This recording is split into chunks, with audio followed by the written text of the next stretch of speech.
Coming to the stage, our next speaker is Didi Vecino.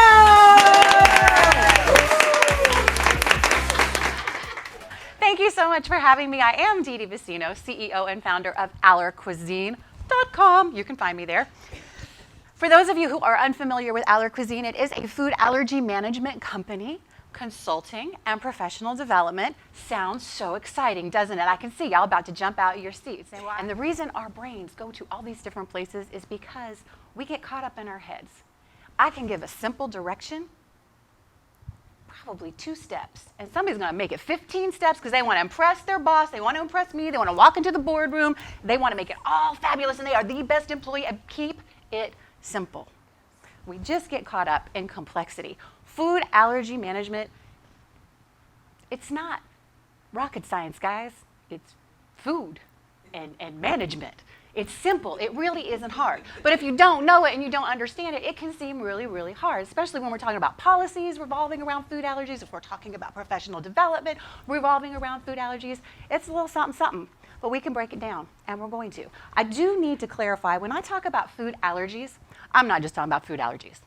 I'm talking about all food issues. I'm talking about food allergies, intolerances, celiac disease, IBS, diabetes, anything that affects you.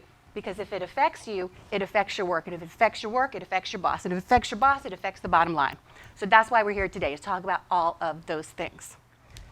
And I say that because if you're walking a walk that you don't know, if you're walking a walk that you are unfamiliar with, you need someone who understands that walk. You need someone who can guide you down a path you haven't been down before. You could be the smartest person in the whole wide world. You could be running a multi-million-dollar company. But if you don't know how to write effective food allergy policy, that's not going to help you. And why? Why do you want an effective food allergy policy? Why? Why would anyone? Why don't companies have them? Anyone? They don't think it's that important. Money. They don't have the money. Because sometimes you have to hire outside, right? Let me tell you something. You cannot afford not to have a food allergy policy. You can't do it.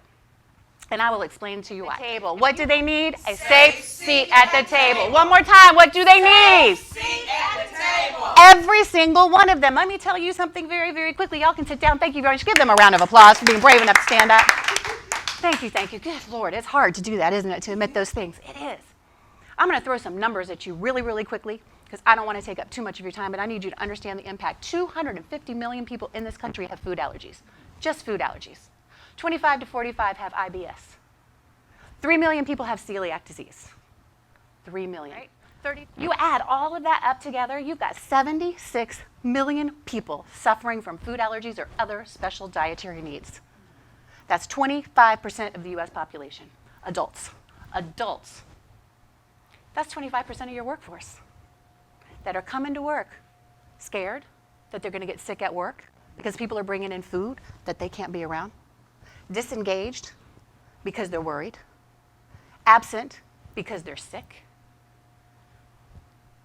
and just unhappy and depressed because nobody seems to care about them. I need a volunteer. Just one.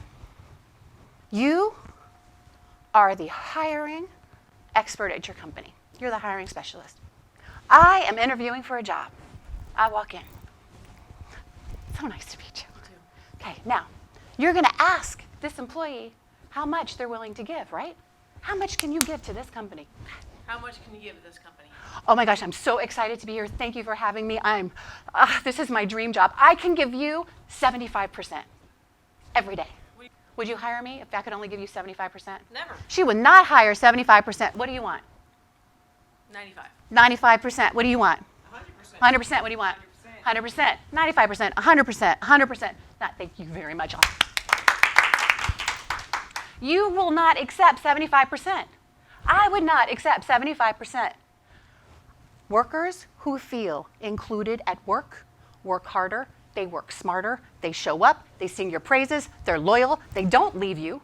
Employee retention goes up when we take care of them. Employee productivity goes up when we take care of them. They're singing your praises, they're not going anywhere. When we take care of them, when they feel like they have a safe seat at the table, when they feel like what? They have a safe seat at the table. When they feel like what? Safe seat at the table. Absolutely. And it isn't that hard, y'all. Good. And productivity will go up. Employee retention will go up. Your bottom line will go up. $18,000 per employee is what is lost every year due to employee absenteeism, disengagement, and depression in the workplace. You got 25% of your people with one of these issues, 25% of your workforce, $18,000 a year for every one of them. You do that math. Now tell me, can you afford not to have a food allergy policy in your workplace? No, you cannot. I'm everywhere. Thank you for having me. This was so much fun.